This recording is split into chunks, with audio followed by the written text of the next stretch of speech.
What do volleyball and business have in common? You got to join me and find out on this edition of the Inside BS Show.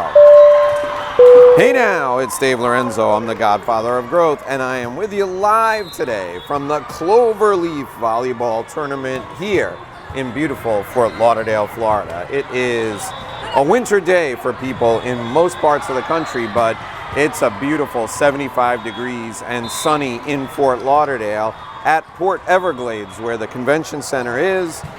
We are in the shadow of the largest cruise ship in the world, and we are at a massive volleyball tournament. This is the Cloverleaf Volleyball Tournament taking place on March 8th and 9th of 2025. And we're in the first wave today here at the Fort Lauderdale Convention Center. What does that mean? That means there's over 300 teams competing in the morning wave, and then there'll be an additional 300 teams competing in the afternoon wave. So what does volleyball have to do with business? Well, today I want to focus on work-life balance and you as an entrepreneur, but I want to set the stage for you for what's going on here. This is a huge business. This is a tournament for club teams, and as I said, there are 300 club teams playing in the morning, 300 club teams playing in the afternoon. Each team has at least 7 or 8 players. Most of them carry 10 players, and each of those 10 players' families are paying in the neighborhood of $5,000 to $10,000 a year for them to be part of the club. And the club then takes that money and pays for their training, which is usually practices 3 days a week, pays for their uniforms, and pays for their tournament entry fees. And there's at least one, but most likely 2 tournaments every month. This is a big business, and they have brackets in age from starting as young as 5U, so 5 and under, all the way up to 18U, so high school level kids. And they also have 2 or 3 or sometimes even 4 team brackets at each wave level. So in the 13U bracket that my daughter plays in at her club, Miami Hype, there are 3 levels of team. There are regional teams, there are national teams, and there are local teams. So each bracket has a team, and then the regional and local teams have 2 teams each in that bracket. My point is, this is a big, big business. And it's a big business for the people who run the clubs, it's a big business for people who run the tournaments, and it's a big business for the vendors and the concession owners who serve them.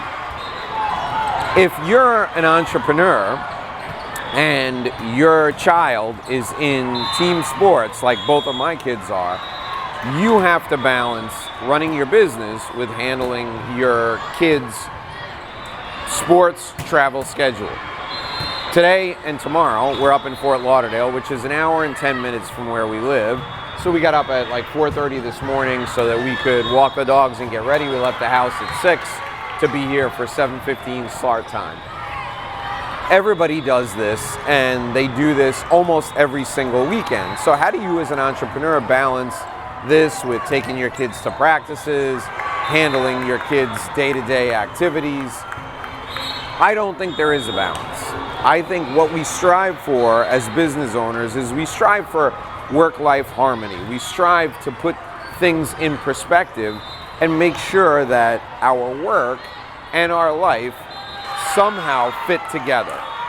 So how does that work? I'm going to give you the 5 tips that I use that make my life work with my kids' travel schedule and my travel schedule and my wife's work schedule, sports, academics, and everything else. I believe that I can get most of my work done almost anywhere. And the reason that I'm recording this live from here at the tournament is because I just wanted to show you that it's possible to combine your work life and your business life, or your work life and your family life, without having to sacrifice either one. The girls from my daughter's team are on a break from their playing schedule now, so they play one game on 1 game off, 1 game ref, 1 game on, 1 game off, 1 game on. So they're in a break right now before their last game of the day. They've won the first 2, so they'll be playing for a medal tomorrow for sure. If they win the 3rd today, they'll be playing for the gold. While they're on the break, I decided that I was going to record today's show. So I have a table set up with my equipment, popped it up, and I'm fending off the strange looks from the people passing by, and I'm recording the show right here, live in the arena with the 38 volleyball courts with the 300 teams playing in the background. You can do the same. There are parents here with laptops, there are parents here with iPads. They have a lounge with Wi-Fi access that works really, really well. A lot of the parents go in there, and there also happens to be a bar in the lounge where the Wi-Fi works really well. So if you choose to partake in that, you're welcome to do that as well. That's tip number 1, is bring your work with you, and during the breaks when your kids aren't playing, when your kids aren't doing the activity that you came to watch, you can go ahead and do your work. Tip number 2 is combine your work with the activity if you're traveling. So when my daughter goes to Orlando for her AAU tournament, I'm going to host an event in Orlando in conjunction with that AAU tournament. So my promotions for my event are driving my clients to a venue in Orlando where I'll be speaking, and I will be conducting a full day seminar. So I'm going to get paid to be at my daughter's tournament for that week, because I will have prospects and clients that are going to join me there. So that's tip number 2, combine your revenue making activities with the opportunity to travel with your family. Tip number 3 is, if you're really interested in making it happen, tailor your business to your kids' activities. I know a dozen parents, no fewer than 12 parents, who have developed businesses to support their children's passion. Whether that's them opening up their own sports clinic so that their kids could play for free, or the parent forming a club team themselves and collecting a premium for the players so that their kids could play for free and they could make money to support their family so their passion could fund itself, or them developing a program to give lessons to kids as a side hustle so that it was a revenue-making opportunity for them to enjoy spending time with their kids. When you combine the 2, it's the perfect match for some people, and it serves as a business that starts as a side hustle but eventually can become a full-time business. Tip number 4 is for you as a parent to develop some sort of advanced educational component that will help you in your business, and it's combined with your kids. So not all activities are sports activities.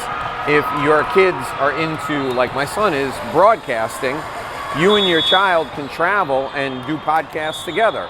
Or if you and your kids are into writing, you could develop a writing program for business owners, and you and your kids could do that together. So this requires probably some advanced education. You and your kids, or you and your family members, should get that advanced education together. And if you do, you can turn that into a business venture so that your side hustle can eventually become a full-time business. So incorporating yourself into your kids' activities was tip number 3.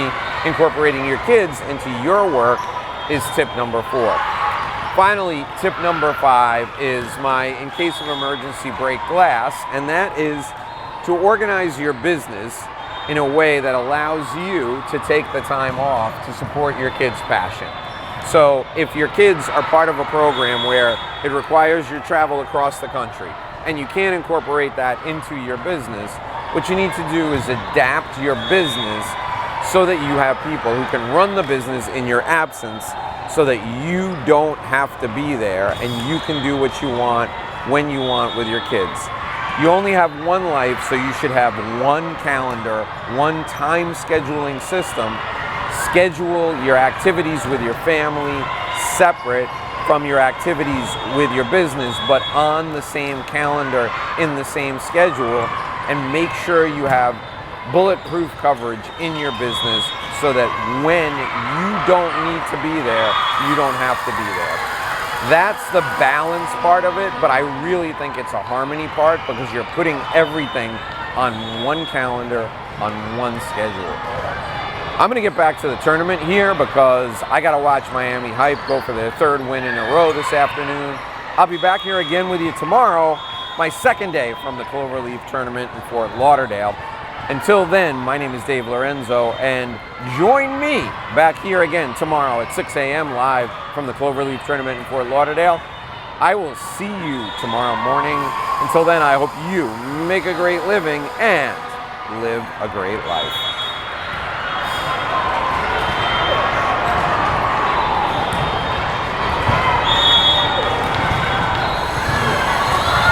Thanks for listening to this edition of the Inside BS Show. My name is Dave Lorenzo. If you'd like to apply to be a part of our community, please join us by completing your application directly with me on the phone. You can call me at 786-436-1986, 786-436-1986. I can't wait to speak with you. Join us by calling me today.